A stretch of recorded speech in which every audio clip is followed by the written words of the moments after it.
Hi students, कैसे हैं आप सब लोग। उम्मीद करता हूं कि आप सब लोग बहुत बढ़िया होंगे।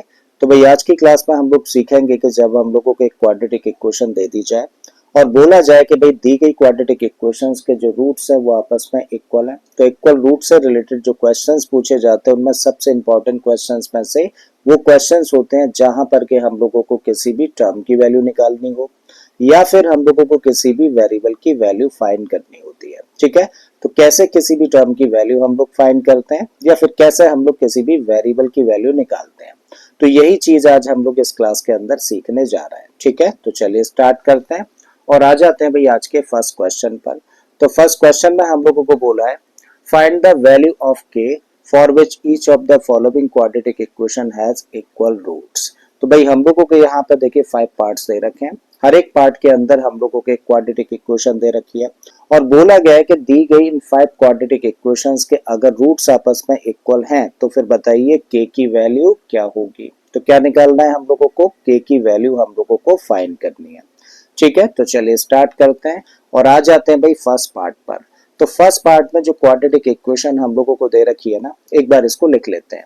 तो भाई हम लोगों को इक्वेशन दे रखी है 2x square plus k x plus 3 and this equal to 0। देखो कभी भी जब इस तरीके के क्वेश्चंस हो जहां पर कि हम लोगों को किसी भी टर्म या फिर किसी भी वेरिएबल की वैल्यू निकालनी हो और रूट्स हम लोगों को इक्वल दे रखे हो, तो ऐसे केस में हम लोग क्या करते हैं, ऐसे केस में सबसे पहले चेक करते हैं कि क्या हम लोगों के सामने जो क्वाड्रेटिक इक्वेशन है वो स्टैंडर्ड फॉर्म में है या फिर नहीं है। स्टैंडर्ड फॉर्म कहने का मतलब क्या है कि क्या वो equation a x square plus b x plus c equal to 0 जैसी फॉर्म में है या फिर नहीं है। स्टैंडर्ड फॉर्म कहने का मतलब ये भी है कि भाई 3 टर्म्स होने चाहिए जिनमें से पहला टर्म क्वाड्रेटिक टर्म, दूसरा टर्म लीनियर टर्म और तीसरा होना चाहिए कांस्टेंट टर्म। ठीक है, यानी कि a x square plus b x plus c equal to 0 जैसी फॉर्म होनी चाहिए। तो हम लोग यहाँ पर देख रहे हैं इस इक्वेशन में ये हम लोगों का क्वाड्रेटिक टर्म है, लीनियर टर्म है और ये वाला कांस्टेंट टर्म है, मतलब perfectly a x square plus b x plus c equal to 0 जैसी फॉर्म में। ठीक है, और जब ये स्टैंडर्ड फॉर्म में हो तो हम लोग क्या करते हैं, 3 चीजें फाइंड कर लेते हैं सबसे पहले। और वो 3 चीजें कौन कौन सी हैं, तो यहाँ पे हम लोग फाइंड करते हैं ए क्या है, साथ में फाइंड करते हैं बी की वैल्यू और हम लोग निकालते हैं सी की वैल्यू। ए कहने का मतलब क्या है, ए कहने का मतलब है किसी भी क्वाड्रेटिक इक्वेशन में एक्स स्क्वायर का जो कोफिशिएंट होता है उसी को ए से रिप्रेजेंट किया जाता है। तो भाई इस क्वाड्रेटिक इक्वेशन में एक्स स्क्वायर का कोफिशिएंट कितना है, 2 है, तो इसका मतलब ए हुआ 2। अब बी का मतलब क्या होता है, बी का मतलब होता है क्वाड्रेटिक इक्वेशन में एक्स का कोफिशिएंट। तो यहाँ पर एक्स का कोफिशिएंट हम लोग देखें तो क्या है, के है, तो बी की वैल्यू निकली के। और सी का मतलब होता है कांस्टेंट टर्म, जो कि यहाँ पे हम लोग देख रहे हैं क्या है, 3 है। तो अब हमारे पास में ए की वैल्यू है, बी की वैल्यू है और सी की वैल्यू है। ठीक है, अब आ जाते हैं हम लोग क्वेश्चन की कंडीशन पर। बोला गया है कि भाई दी गई क्वाड्रेटिक इक्वेशन के जो रूट्स हैं वो आपस में इक्वल हैं, इस बात को लिखते हैं। ठीक है, तो the roots since the roots are equal, क्योंकि दी गई क्वाड्रेटिक इक्वेशन के रूट्स आपस में इक्वल हैं, देयरफॉर डी का मतलब होता है डिस्क्रिमिनेंट किसके इक्वल होगा, 0 के इक्वल होगा। ठीक है, जब भी कभी रूट्स इक्वल होते हैं ना किसी भी क्वाड्रेटिक इक्वेशन के, तो ऐसे केस में डी यानी कि डिस्क्रिमिनेंट किसके बराबर होता है, 0 के बराबर होता है। और डिस्क्रिमिनेंट हम लोग फाइंड कैसे करते हैं भाई, डिस्क्रिमिनेंट हम लोग फाइंड करते हैं बी स्क्वायर में से 4ac को माइनस करके। तो d इक्वल टू 0 होने का मतलब क्या है कि बी स्क्वायर माइनस 4ac की वैल्यू किसके इक्वल होगी, 0 के इक्वल होगी। अब इसी कंडीशन पे थोड़ा सा हम लोग काम करें तो इसको हम लोग थोड़ा सा ट्विस्ट करके कुछ इस तरीके से लिख सकते हैं। देखो ये वाला जो टर्म है ना, नेगेटिव टर्म है, इसको ऐसा करिए इधर ट्रांसपोज कर दीजिए। तो इसी को लिखा जा सकता है कि बी स्क्वायर किसके इक्वल होगा, 4ac के इक्वल होगा। ठीक है, तो आगे जितने भी हम लोग क्वेश्चंस करेंगे ना जहां पे कि हम लोगों को बोला जाएगा कि रूट्स आपस में इक्वल हैं, तो चाहे तो हम लोग डायरेक्टली क्या यूज कर सकते हैं भाई, इक्वल रूट्स की कंडीशन के लिए हम लोग कह सकते हैं कि तब बी स्क्वायर किसके इक्वल होगा, 4ac के इक्वल होगा। ठीक है, बजाय इसके कि हम लोग पहले d इक्वल टू 0 लिखें, फिर b square minus 4ac equal to 0 लिखें, फिर ट्रांसपोज करें, हम लोग डायरेक्टली ये कंडीशन भी यूज कर सकते हैं। किस केस में? उस केस में जबकि हम लोगों को बोला जाता है कि दी गई क्वाड्रेटिक इक्वेशन के रूट्स आपस में इक्वल हैं। ठीक है, तो आगे से हम लोग हर एक क्वेश्चन में यही कंडीशन डायरेक्टली अप्लाई करने वाले हैं, राइट। अब इतनी बात आप लोगों को समझ आ गई, तो अब क्या करना है भाई, हमारे पास में b की वैल्यू है, a की वैल्यू है, c की वैल्यू है, जो कि यहाँ पर लिखी हुई है। क्या करिए, b की जगह पर b की वैल्यू, a की जगह पर a की वैल्यू और c की जगह पर c की वैल्यू पुट कर देते हैं। तो सबसे पहले क्या लिखा हुआ है, b स्क्वायर, तो b की जगह पर रखोगे k और इसका कर दोगे square and this equal to 4 as it is हम लोगों ने रखा। a की वैल्यू कितनी है भाई, a की वैल्यू है 2 और c की वैल्यू देखें तो कितनी है, 3 है। ठीक है, अब इसको कर लो सिंप्लीफाई, k का स्क्वायर करेंगे तो मिलेगा k स्क्वायर और इन तीनों का मल्टीप्लाई करता है तो 4 2 जा 8 3 जा 24। तो k स्क्वायर की वैल्यू किसके इक्वल है, 24 के इक्वल है, लेकिन हमें तो फाइनली k चाहिए। और k कब मिलेगा, जब स्क्वायर हटेगा, और स्क्वायर हटता कब है, जब दोनों साइड्स का स्क्वायर रूट लिया जाए। ठीक है, तो ले लीजिए भाई स्क्वायर रूट दोनों साइड्स का। जब इस साइड का स्क्वायर रूट हम लोग लेंगे तो यहाँ से मिलेगा हम लोगों को k, और इस साइड का स्क्वायर रूट लेने पे हम लोगों को मिलेगा प्लस माइनस अंडर रूट में 24। ठीक है, अब plus minus as it is हम लोगों ने रखा और काम करते हैं इस 24 पर। 24 को फैक्टराइज करके हम लोग क्या लिख सकते हैं, देखो इसको लिख सकते हैं 2 इंटू 2 इंटू 2 इंटू 3, करेक्ट है। ये 24 को हम लोगों ने फैक्टराइज कर दिया। अब प्लस माइनस फिर से एज इट इज हम लोगों ने रखा। अब हम लोग देख रहे हैं कि रूट में जो फैक्टर्स हैं, उन फैक्टर्स में 2 का पेयर बन रहा है, और भाई कभी भी रूट के अंदर किसी भी नंबर का पेयर बन जाए तो उस पेयर के बदले एक नंबर बाहर लिखा जा सकता है। ठीक है, तो इस पेयर के बदले हम लोग 2 बाहर लिख सकते हैं, तब अंदर बचेगा क्या, 2 इंटू 3, और 2 इंटू 3 का मतलब क्या हुआ, 6 हुआ। तो इस तरीके से भाई k की वैल्यू हम लोगों ने फाइंड कर ली, जो कि क्या निकल कर आती है, plus minus 2 under root 6 and that is the answer. यानी कि अगर इस क्वाड्रेटिक इक्वेशन के रूट्स आपस में इक्वल हैं तो k की वैल्यू कितनी होगी, प्लस माइनस, ठीक है, प्लस माइनस 2 अंडर रूट में 6 होगी, और ये हो जाता है आंसर इस क्वेश्चन का। आई थिंक क्वेश्चन आप लोगों को समझ आ गया होगा। अगर समझ आ गया तो चलते हैं भाई अब अगले क्वेश्चन पर। तो अगले क्वेश्चन में हम लोगों को क्या दिया है, क्वाड्रेटिक इक्वेशन जो दे रखी है, एक बार उसको लिख लेते हैं। ठीक है, थोड़ा सा स्पेस कर रहे हैं,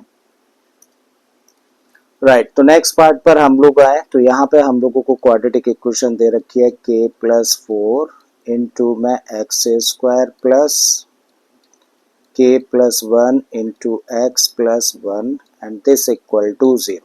सबसे पहला काम क्या करना होता है भाई, सबसे पहला काम हम लोगों का चेक करना होता है कि दी गई क्वाड्रेटिक इक्वेशन स्टैंडर्ड फॉर्म में है या फिर नहीं है। स्टैंडर्ड फॉर्म कहने का मतलब a x square plus b x plus c equal to 0 जैसी फॉर्म में है या फिर नहीं है। तो हम लोग यहाँ पर जब इस इक्वेशन को देखें तो भाई ये हम लोगों का क्वाड्रेटिक टर्म है, ये लीनियर टर्म है और एक कांस्टेंट टर्म है, मतलब एक perfectly a x square plus b x plus c equal to 0 जैसी फॉर्म में। और जब हम लोगों के सामने स्टैंडर्ड फॉर्म है तो हम लोग 3 चीजें निकालेंगे, क्या क्या लिखते हैं, ए फाइंड करेंगे हम लोग, बी की वैल्यू निकालेंगे और सी की वैल्यू फाइंड करेंगे। ए का मतलब एक्स स्क्वायर का कोफिशिएंट, तो एक्स स्क्वायर का कोफिशिएंट क्या है भाई, एक्स स्क्वायर के अलावा जो कुछ है ना वो एक्स स्क्वायर का कोफिशिएंट होगा, तो आप कहेंगे एक्स स्क्वायर का कोफिशिएंट है k प्लस 4। फिर b निकालें, b का मतलब होता है क्वाड्रेटिक इक्वेशन में x का कोफिशिएंट, जो कि हम लोग क्या देख रहे हैं, k प्लस 1, तो b की वैल्यू हुई k प्लस 1, और c का मतलब कांस्टेंट टर्म, जो कि यहाँ पर कितना देखने को मिल रहा है, 1। ठीक है, तो a आइडेंटिफाई कर लिया, b आइडेंटिफाई कर लिया और c आइडेंटिफाई कर लिया।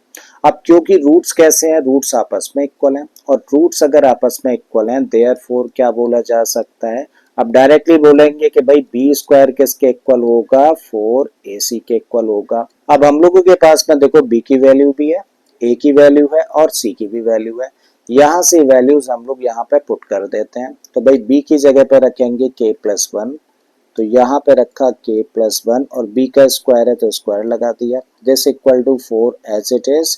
a की जगह पे हम लोगों ने रखा क्या, k प्लस 4, तो k प्लस 4 और इनटू में c है और c की जगह पर रखेंगे, c की वैल्यू जो है 1 है, ठीक है। फर्दर इसको सिंप्लीफाई करते हैं तो a प्लस बी के होल स्क्वायर से इसको कर देते हैं एक्सपेंड, तो a square plus b square plus 2ab लिख देते हैं, तो a स्क्वायर का मतलब k स्क्वायर, b स्क्वायर का मतलब 1 स्क्वायर, ठीक है 1 ही होगा, प्लस 2ab का मतलब हुआ 2k। अब 4 और 1 का मल्टीप्लाई करेंगे तो 4, तो 4 का मल्टीप्लाई होगा इस ब्रैकेट के अंदर दोनों टर्म्स, चलो एक बार शो कर देते हैं, तो 4 बन गया और k plus 4 as it is हम लोगों ने पुट कर दिया। इन तीनों टर्म्स को एज इट इज रख दो, तो आपने रखा k square plus 1 plus 2k। अब 4 ना ब्रैकेट के बाहर है और ब्रैकेट के अंदर दो टर्म्स हैं, तो ये 4 क्या करेगा ब्रैकेट के अंदर दोनों टर्म्स को मल्टीप्लाई, तो 4 का मल्टीप्लाई जब k में करेंगे तो यहां से मिलेगा 4k, प्लस का साइन है रख दिया।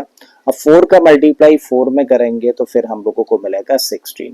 अब क्या करिए इन दोनों टर्म्स को लेकर आ जाओ इस साइड में, सबसे पहले ये वाला टर्म लिख दो, तो आपने लिखा k स्क्वायर, ठीक है, फिर ये वाला टर्म एज इट इज लिखा हम लोगों ने 2k और इसको ट्रांसपोज करेंगे तो माइनस में आएगा, तो माइनस का 4k बन गया। अब इस टर्म को लिखो प्लस का 1 है, जब हम लोग इस टर्म को ट्रांसपोज करेंगे तो माइनस में आएगा, तो यानी कि इसको लिख सकते हैं -16, तब इधर क्या बचेगा कुछ नहीं का मतलब हुआ 0। तो अब इस टर्म को लिख सकते हैं हम लोग एज इट इज, यहाँ पर हम लोग देखें तो 2k माइनस 4k कितना हो जाएगा माइनस का 2k, 1 माइनस 15 कितना हो जाएगा माइनस का 15 एंड दिस इक्वल टू 0। अब हम लोगों को k की वैल्यू निकालनी है, ठीक है, और यहाँ पे जो फॉर्म बन रही है ना वो again ax square plus bx plus c equal to 0 जैसी फॉर्म है, ठीक है। तो क्या किया जाए मिडिल टर्म को स्प्लिट करते हैं, ठीक है, तो मिडिल टर्म को स्प्लिट करना है तो ऐसे में क्या किया जाए भाई, के स्क्वायर का कोफिशिएंट और कांस्टेंट टर्म का करो मल्टीप्लाई, के स्क्वायर का कोफिशिएंट कुछ नहीं का मतलब क्या होता है 1, तो 1 और -15 का कर रहे हैं हम लोग मल्टीप्लाई, जब दोनों का मल्टीप्लाई करेंगे तो प्रोडक्ट कितना हुआ माइनस का 15, प्रोडक्ट कैसा है नेगेटिव है, ठीक है, और जब 15 को फैक्टराइज किया जाए तो देखो इसके फैक्टर्स मिलेंगे 3 इंटू 5।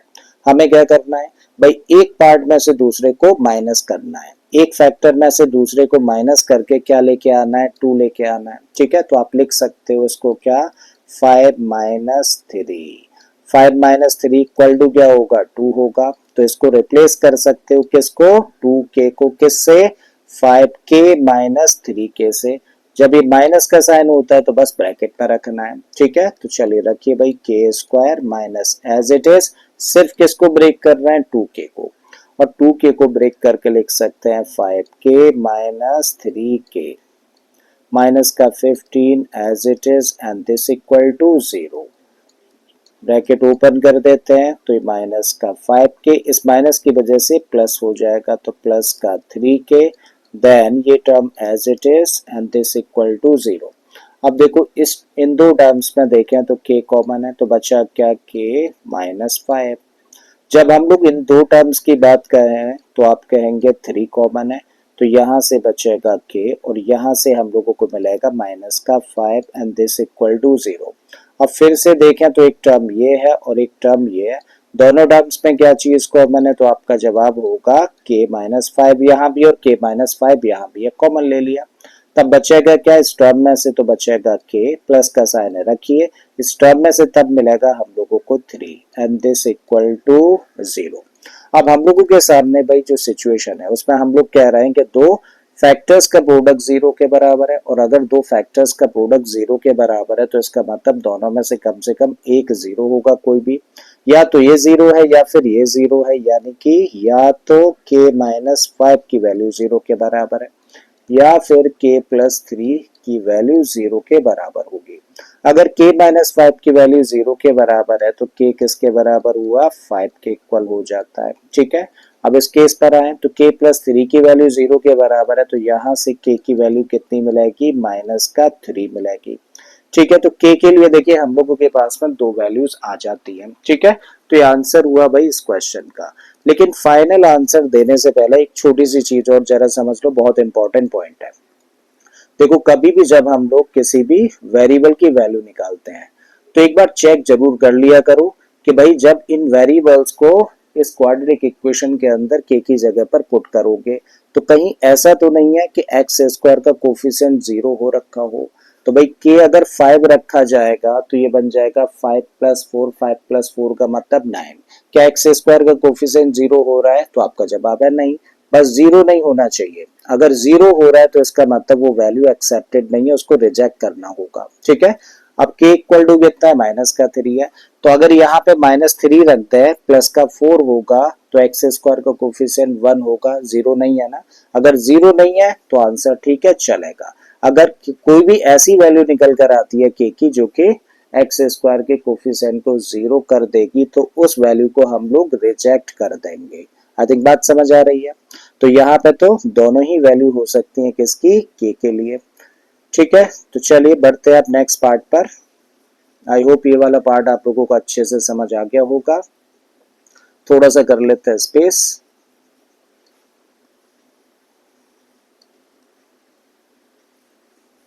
तो थर्ड पार्ट में भाई हम लोगों को इक्वेशन जो दे रखी है एक बार इसको लिखें, k-4 और फिर एक्स स्क्वायर प्लस 2 इंटू में है k-4 इंटू में x plus 4 equal to 0। Three terms हम लोगों को देखने को मिल रहे हैं, मतलब परफेक्टली ये फॉर्म कैसी है? A x square plus b x plus c equal to 0 जैसी फॉर्म की। ठीक है, और जब ऐसी फॉर्म है तो फिर हम लोग क्या कह सकते हैं कि भाई यहाँ पर a क्या है? a का मतलब एक्स स्क्वायर का कोफिशिएंट। तो एक्स स्क्वायर का कोफिशिएंट का मतलब है एक्स स्क्वायर के अलावा जो कुछ है वो a है। तो एक्स स्क्वायर के अलावा क्या देखने को मिला? k-4। अच्छा, b निकालना है तो b का मतलब होता है क्वाड्रेटिक इक्वेशन में x का कोफिशिएंट। तो x के अलावा जो कुछ इस टर्म में है वो क्या होगा? b होगा, यानी कि b की जगह पे लिख सकते हो 2 इंटू में k-4। और c की बात करें तो c का मतलब होता है कांस्टेंट टर्म। तो यहाँ पे कांस्टेंट टर्म क्या देख रहे हैं आप? 4 देख रहे हैं। ठीक है, तो अब हम लोगों ने a आइडेंटिफाई कर लिया है, b आइडेंटिफाई कर लिया और c भी आइडेंटिफाई कर लिया है। अब आ जाते हैं इस स्टेटमेंट पर, यानी कि क्वेश्चन की कंडीशन पर। तो क्वेश्चन की कंडीशन क्या है? क्वेश्चन की कंडीशन है that the roots are equal. और अगर रूट्स इक्वल हैं तो फिर आप क्या कह सकते हो? देयरफॉर बी स्क्वायर किसके इक्वल होना चाहिए भाई? 4ac के इक्वल होना चाहिए। अब हमारे पास में b की वैल्यू है, a की वैल्यू है और c की भी वैल्यू है। अब इन वैल्यूज को देखो यहां से यहां पर पुट कर देते हैं। ठीक है, तो सबसे पहले बी स्क्वायर है भाई, बी की जगह पे क्या रखोगे? बी की जगह पे रखोगे 2 इंटू में k-4 और बी का स्क्वायर है तो भाई इसको ब्रैकेट में रखना और तब इसका स्क्वायर करना।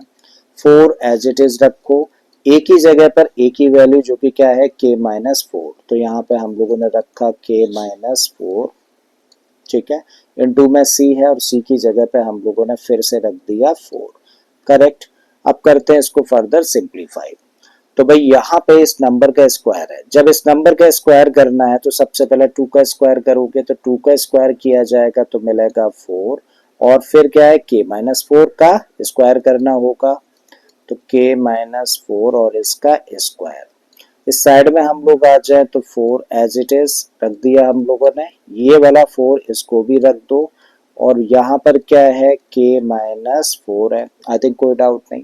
अब हम लोग देख रहे हैं कि भाई दोनों साइड्स में इस इक्वेशन के एक टर्म तो ये है और एक टर्म ये है। ठीक है, यहाँ इस टर्म में एक फैक्टर हम लोगों को 4 देखने को मिल रहा है, यहाँ भी एक फैक्टर 4 है। तो क्या करिए, या तो 4 से 4 डायरेक्टली कैंसिल कर सकते हो या फिर कह दो कि इस इक्वेशन की दोनों साइड्स को आपने 4 से डिवाइड कर दिया है। जब ऐसा कर देंगे हम लोग तो यहाँ पे तब क्या मिलेगा हम लोगों को? k-4 और इसका whole square and this equal to ये 4 एज इट इज हम लोगों ने रखा और अंदर क्या है? k-4। फर्दर इसको कर लेते हैं सिंप्लीफाई। a माइनस बी के होल स्क्वायर से इसको एक्सपेंड कर दो तो a माइनस बी का होल स्क्वायर होता है a square plus b square का मतलब 4 का स्क्वायर कितना होगा? 16 माइनस 2ab का मतलब हो गया 8k। अब 4 ब्रैकेट के बाहर है तो जब 4 ब्रैकेट के बाहर है तो k के साथ मल्टीप्लाई करेगा तो मिलेगा 4k। अगेन 4 का मल्टीप्लाई -4 के साथ में करेंगे तो माइनस का 16 हो गया। आई थिंक कोई डाउट नहीं, चीजें यहाँ तक समझ आ पा रही होंगी। ठीक है, अब क्या करना है आपको? ये जितने भी टर्म्स इधर दिख रहे हैं ना उन सबको इधर ट्रांसपोज करके लेके आ जाओ। तो ये वाला टर्म सबसे पहले रखा के स्क्वायर, फिर उसके बाद में ये वाला टर्म यानी कि -8k। अब इसको ट्रांसपोज करके लेके आएंगे तो माइनस का 4k प्लस का 16 एज इट इज रखा, और इसको ट्रांसपोज करेंगे तो प्लस में आ जाएगा 16 एंड दिस इक्वल टू 0। अब इसको लिख सकते हो आप के स्क्वायर। जरा सॉल्व करो इन दो को। -8k -4k कितना हो जाएगा, माइनस का 12k। 16 प्लस 16 क्या बन जाना है, ये बन जाना है 32 and this equal to 0। Middle term को कर देते हैं स्प्लिट। तो मिडिल टर्म को स्प्लिट करके क्या लिख सकते हो, देखो के स्क्वायर एज इट इज हम लोगों ने रखा 8 चौक 32, ठीक है। तो इसको लिखा जा सकता है माइनस का 8k माइनस का 4k plus 32 and this equal to 0। Now what is common, k common है तो बचेगा क्या, k -8। अगेन देखें इन दो टर्म्स में कोई चीज कॉमन है तो आपका जवाब होगा 4 कॉमन है। माइनस का साइन है सबसे पहले वो लगा दीजिए, 4 कॉमन ले लीजिए, और ब्रैकेट के बाहर माइनस आ जाता है तो अंदर के साइन चेंज हो जाते हैं। तब यहाँ पे k बन गया पॉजिटिव और ये वाला टर्म नेगेटिव हो जाएगा। 32 में से एक फैक्टर चला गया 4, तो बचा क्या, 8 बचेगा and this equal to 0। Again दो टर्म्स हैं और अब इन दो टर्म्स में क्या कॉमन है, k -8 कॉमन है। तब रहा क्या दूसरे ब्रैकेट में k -4 and this equal to 0। अब कह सकते हो कि भाई या तो k -8 की वैल्यू 0 के बराबर है या फिर k -4 की वैल्यू 0 के बराबर है। अगर k -8 0 के बराबर है तो k की वैल्यू कितनी आ गई, 8 निकल कर आ जाती है। और यहाँ पर k -4 की वैल्यू अगर 0 के बराबर है तो उस केस में k की वैल्यू 4 आ जाती है, ठीक है। तो k के लिए देखिए हम लोगों ने दो वैल्यूज फाइंड करी, लेकिन फाइनल आंसर देने से पहले क्या करना होता है, चेक कर लेना होता है कि भाई इन वैल्यूज को पुट कर देने पे एक्स स्क्वायर का कोफिशिएंट कहीं 0 तो नहीं हो रहा, ठीक है। तो भाई k की जगह पर अगर 8 पुट कर दिया जाए इस क्वाड्रेटिक इक्वेशन में, ठीक है, यहाँ पर देखो रख देते हैं, k की जगह पर अगर 8 रखोगे तो ये बनेगा क्या, 8 -4, और 8 -4 का मतलब 4 आया। मीन्स एक्स स्क्वायर का कोफिशिएंट तब क्या होगा, 4 होगा, 0 तो नहीं होगा कम से कम, ठीक है। तो ये चलेगा। अब k इक्वल टू 4 रख दें तो भाई k की जगह पे अगर हम लोग 4 रख देंगे तो 4 में से 4 माइनस होगा, और जैसे ही 4 में से 4 माइनस होगा तो क्या आ जाएगा, 0। मीन्स एक्स स्क्वायर का कोफिशिएंट हो जाएगा 0, जो कि पॉसिबल नहीं है क्वाड्रेटिक इक्वेशन के रहते, करेक्ट है। तो इसका मतलब k इक्वल टू 8 तो होगा लेकिन k इक्वल टू 4 नहीं हो सकता, क्योंकि k इक्वल टू 4 रखने पर एक्स स्क्वायर का कोफिशिएंट 0 हो जाएगा, ठीक है। तो इसको कर दो reject. So rejecting this value as it can make the coefficient of x square 0, ठीक है। एक्स स्क्वायर का कोफिशिएंट क्या बना सकता है, ये 0 बना देगा, सकता है क्या, बना ही देगा डेफिनेटली। तो इस वजह से इस वैल्यू को हम लोग रिजेक्ट कर रहे हैं। तो what is the correct answer, therefore k की वैल्यू क्या होगी, सिर्फ और सिर्फ 8 होगी, और ये हो गया तब आंसर। आई थिंक समझ आ गया। समझ आ गया तो भाई चलते हैं अब नेक्स्ट पार्ट पर, थोड़ा सा करते हैं स्पेस। तो अब अगले पार्ट में जो इक्वेशन हम लोगों को दे रखी है, सबसे पहले क्या करना होगा, इक्वेशन को मेंशन करने के बाद में चेक कर लेना है कि वो स्टैंडर्ड फॉर्म में है या फिर नहीं है। तो यहाँ पे हम लोगों को इक्वेशन दे रखी है x square plus k into में 2x plus k -1 plus 2 and this equal to 0। Check करो कि यह दी गई इक्वेशन स्टैंडर्ड फॉर्म में है या फिर नहीं है। और स्टैंडर्ड फॉर्म कहने का मतलब होता है क्वाड्रेटिक टर्म हो, लीनियर टर्म हो और कांस्टेंट टर्म हो। तो भाई यहाँ पे क्वाड्रेटिक टर्म ठीक है, लेकिन क्या यहाँ पर लीनियर टर्म है? एक्चुअली लीनियर टर्म में हम लोगों को एक फैक्टर देखना चाहिए x, और x का फिर कोफिशिएंट होना चाहिए, जो कि यहाँ पर नहीं है, k है यहाँ पर, ना कि x है। इसका मतलब ये स्टैंडर्ड फॉर्म में नहीं है, और स्टैंडर्ड फॉर्म में नहीं है तो सबसे पहला काम क्या करें, इसको स्टैंडर्ड फॉर्म में लेकर आए, ठीक है। थोड़ा सा काम करते हैं इस इक्वेशन पर। सबसे पहले एक्स स्क्वायर, इसको तो हम लोगों ने एज इट इज रखा। अब इस ब्रैकेट के बाहर हम लोग देख रहे हैं के है, तो के क्या करेगा, ब्रैकेट के अंदर जितने भी तीन टर्म्स है सबको मल्टीप्लाई करेगा। कर दीजिए भाई। तो k का मल्टीप्लाई 2x के साथ में करेंगे तो आप इसको लिखेंगे 2kx। जब k का मल्टीप्लाई k के साथ में करेंगे तो इसको लिख सकते हैं k स्क्वायर। जब k का मल्टीप्लाई आप -1 में करेंगे तो इसको लिखा जाएगा माइनस का k। ठीक है, फिर प्लस का 2 ये वाला एज इट इज हम लोगों ने रख दिया, दिस इक्वल टू 0। क्या अब ये स्टैंडर्ड फॉर्म में, भाई स्टैंडर्ड फॉर्म में होने के लिए कितने टर्म्स होने चाहिए, 3 टर्म्स होने चाहिए, जबकि यहाँ पे देखें तो 1 2 3 4 5 टर्म्स है। हमें 3 टर्म्स में शो करना है, तब जाके इसको स्टैंडर्ड फॉर्म कह सकते हैं। तो भाई इस टर्म को तो एज इट इज रखा आपने, क्वाड्रेटिक टर्म रख दिया। इस टर्म को आपने रख दिया 2k plus x as it is. और यहाँ पे देखें तो इन टर्म्स में x या एक्स स्क्वायर नहीं है ना, तो ये हमारे लिए क्या है, कांस्टेंट टर्म बन जाएगा। क्या करिए, इसको एक ब्रैकेट में रख लीजिए। तो आपने इसको रखा के स्क्वायर माइनस का k plus 2 and this equal to 0। अब हम लोग क्या देख रहे हैं, अब हम लोग देख रहे हैं कि भाई यहाँ पे एक्स स्क्वायर है यानी कि क्वाड्रेटिक टर्म है, ये x है तो इसका मतलब ये लीनियर टर्म है, और ये क्या बन गया, कांस्टेंट टर्म बन गया। मतलब अब perfectly a x square plus b x plus c equal to 0 जैसी फॉर्म बन गई है। ठीक है, थोड़ा सा यहाँ पे स्पेस करते हैं। राइट, तो अब जब हम लोगों के सामने इसकी स्टैंडर्ड फॉर्म दिख रही है तो भाई हम लोग क्या फाइंड कर सकते हैं, तीन चीजें हम लोग निकाल सकते हैं।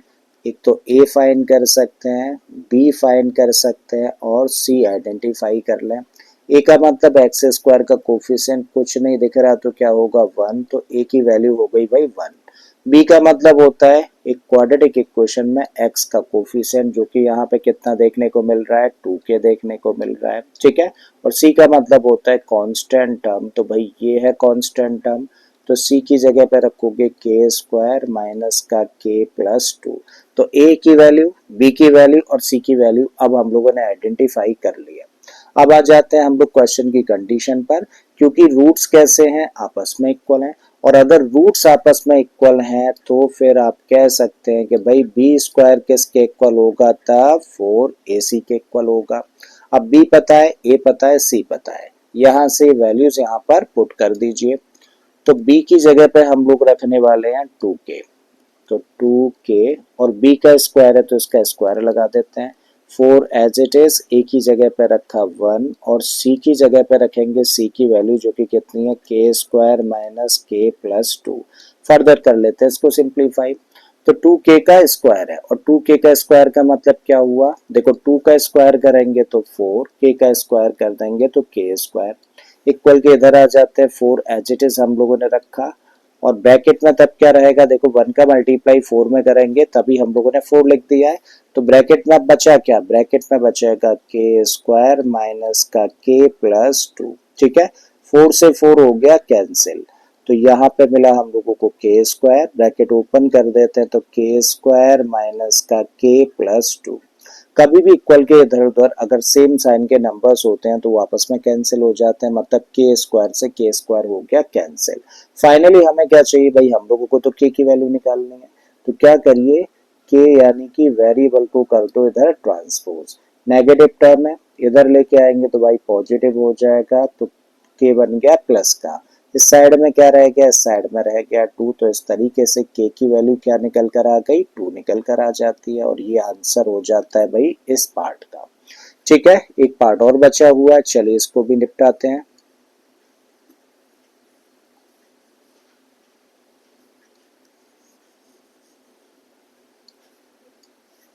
सो लास्ट पार्ट पर हम लोग आए, तो यहाँ पे एक क्वेश्चन है कि x इंटू में है x minus 2 plus 6 and this equal to 0। ठीक है, क्या स्टैंडर्ड फॉर्म है, भाई स्टैंडर्ड फॉर्म में तो 3 टर्म्स होने चाहिए, पहला क्वाड्रेटिक टर्म, दूसरा लीनियर और तीसरा कांस्टेंट।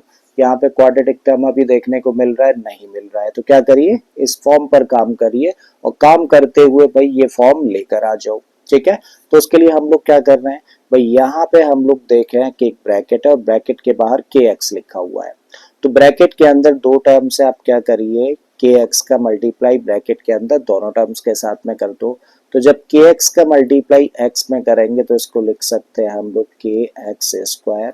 जब के एक्स का मल्टीप्लाई माइनस टू के साथ में करेंगे तो माइनस का टू के एक्स बन गया, ये प्लस का सिक्स एज इट इज रखा and this equal to zero. अब हम लोगों के सामने जो इक्वेशन बन रही है इसके अंदर हम लोग देखें तो क्वाड्रेटिक टर्म है, ये लीनियर टर्म है, ये कांस्टेंट टर्म है, मतलब perfectly a x square plus b x plus c equal to zero जैसी फॉर्म निकल कर आ गई। और जब ऐसी फॉर्म निकल कर आ जाती है तो तीन चीजें निकाल लेते हैं, क्या ए, फिर बी और साथ में सी की वैल्यू। ए का मतलब होता है एक्स स्क्वायर का कोफिशिएंट जो कि यहाँ पर के है, बी का मतलब एक्स का कोफिशिएंट तो यहाँ पे क्या है माइनस का टू के। ठीक है, जब भी हम लोग ए बी और सी की बात करते हैं तो इंक्लूडिंग साइन लिखते हैं। तो बी का मतलब क्या हो गया, बी का मतलब हो गया माइनस का टू के, और सी की बात करें तो कांस्टेंट टर्म देखें तो कितना है सिक्स है। ठीक है, तो अब ए आइडेंटिफाई कर लिया, बी आइडेंटिफाई कर लिया और सी भी हम लोगों ने आइडेंटिफाई कर लिया। अब क्वेश्चन की कंडीशन पर आ जाते हैं, क्योंकि रूट्स आपस में इक्वल हैं देयरफॉर बी स्क्वायर किसके इक्वल होना चाहिए, ये होना चाहिए फोर ए सी के इक्वल। ठीक है, अब ए बी सी तीनों की वैल्यूज पता है, यहाँ पे पुट कर देते हैं। तो बी की जगह पे क्या रखोगे माइनस का टू के और इसका कर दोगे square and this equal to four as it is हम लोगों ने रखा। ए की जगह पे रखेंगे के और सी की जगह पे सी की वैल्यू जो कि कितनी है सिक्स है। एक नेगेटिव नंबर का स्क्वायर करोगे तो पॉजिटिव, मतलब माइनस की टेंशन हो गई खत्म। जब टू का स्क्वायर करेंगे तो फोर मिलेगा और के का स्क्वायर करने पे मिलेगा के स्क्वायर। इक्वल के इधर आ जाए तो four as it is, into में सिक्स है और इनटू में के है। भाई फोर इधर भी है फोर इधर भी है, कैंसिल हो गया तो बचा क्या, यहाँ से मिला के स्क्वायर और इक्वल के इधर सिक्स इंटू के क्या बन जाएगा, ये बन जाएगा सिक्स के। कोई डाउट नहीं, चीजें यहाँ तक समझ आ पा रही होंगी। ठीक है, अब हम लोग क्या करेंगे भाई, इसको कर देंगे ट्रांसपोज इस साइड में। करेक्ट है, जब हम लोग इसको ट्रांसपोज करेंगे तो इसको लिख सकते हैं के स्क्वायर माइनस का six k and this equal to zero. अब दो टर्म्स हम लोगों को देखने को मिल रहे हैं इस साइड में, लेफ्ट हैंड साइड में। क्या इन दोनों टर्म्स में कोई चीज कॉमन है, तो आप कहेंगे यस के यहाँ भी और के यहाँ भी है। देखो ऐसा मत करना बिल्कुल भी कि भाई के से दोनों साइड्स को डिवाइड कर दें या फिर यहाँ पर के से के डिवाइड कर दें। कभी भी जब क्वाड्रेटिक इक्वेशन से रिलेटेड क्वेश्चन हो और जिस वेरिएबल की हमें वैल्यू निकालनी है वो इस तरीके से अगर कैंसिल आउट होता है तो कभी नहीं करना है। मींस दोनों साइड्स को डिवाइड करके वेरिएबल खत्म नहीं करना है, वो वाला वेरिएबल जिसकी की वैल्यू हम लोगों को फाइंड करनी है। ठीक है, ऐसे केस में हम लोग उसको सिर्फ और सिर्फ फैक्टराइज करते हैं। आई थिंक समझ आ गया है, राइट। तो यहाँ पे दो टर्म्स फैक्टराइज करते हैं और फैक्टराइजेशन का रूल होता है सबसे पहला take common if there is anything. तो भाई यहाँ पे दोनों टर्म्स में क्या कॉमन है, के कॉमन है। जब के कॉमन ले लिया तो यहाँ से मिला के, इस टर्म में से के तो बाहर चला गया तो यहाँ से बचेगा माइनस का six and this equal to zero. अब हम लोग कह सकते हैं कि भाई यहाँ पे दो एक्सप्रेशंस का प्रोडक्ट जीरो के बराबर है, तब या तो के जीरो के बराबर होगा या फिर के माइनस सिक्स की वैल्यू जीरो के बराबर होगी। और अगर के माइनस सिक्स जीरो के बराबर है तो के की वैल्यू किसके इक्वल हुई, सिक्स के इक्वल हो जाती है। आई थिंक समझ आ गया है। तो के की देखो दो वैल्यूज हमारे सामने निकल कर आई, के इक्वल टू जीरो और के इक्वल टू सिक्स। लेकिन फाइनल आंसर देने से पहले चेक कर लिया जाता है कि भाई जो क्वाड्रेटिक इक्वेशन हम लोगों के सामने फाइनली बन रही थी, क्या उसमें के की वैल्यू पुट कर देने पे एक्स का कोफिशिएंट जीरो हो रहा है क्या। देखें तो के की वैल्यू जीरो अगर हम लोग यहाँ पे पुट कर देंगे तो एक्स स्क्वायर का कोफिशिएंट जीरो हो जाएगा। करेक्ट है, जो कि क्वाड्रेटिक इक्वेशन रहते हुए पॉसिबल नहीं है। इसका मतलब के इक्वल टू जीरो नहीं हो सकता, तो इसको क्या करना होगा, रिजेक्ट करना होगा। ठीक है, क्योंकि एक्स स्क्वायर का कोफिशिएंट कभी भी जीरो नहीं हो सकता है। सो लिख दीजिए rejecting this value. Right, so what is correct answer, के इक्वल टू सिक्स, क्योंकि के की जगह पे अगर सिक्स रख देंगे तो एक्स स्क्वायर का कोफिशिएंट जीरो नहीं होगा। ठीक है, so what is the final answer, final answer is के इक्वल टू सिक्स। लिख देते हैं भाई, this is the answer of this question. तो आई थिंक आप लोगों को समझ आ गया होगा कि जब हम लोगों को कोई भी क्वाड्रेटिक इक्वेशन दे दी जाए और बोला जाए कि भाई इस क्वाड्रेटिक इक्वेशन के जो रूट्स है वो आपस में इक्वल है, तब ऐसे केस में अगर हम लोगों को किसी भी टर्म या फिर किसी भी वेरिएबल जो कि मिसिंग है उस क्वाड्रेटिक इक्वेशन में, अगर उसकी वैल्यू हम लोगों को निकालनी है तो कैसे फाइंड करते हैं। ठीक है, अगर ये चीज क्लियर है तो भाई आज की क्लास को हम लोग यहीं पे स्टॉप कर लेते हैं। कल हम लोग बात करेंगे इसी तरीके के क्वेश्चन जो कि एडवांस लेवल के रहेंगे और जो बोर्ड एग्जाम में ऑलरेडी आए हुए हैं, तो उन सारे क्वेश्चन पे कल हम लोग करते हैं चर्चा। ठीक है, तो चलिए अब मिलते हैं कल। Till then keep learning and thank you for being with us.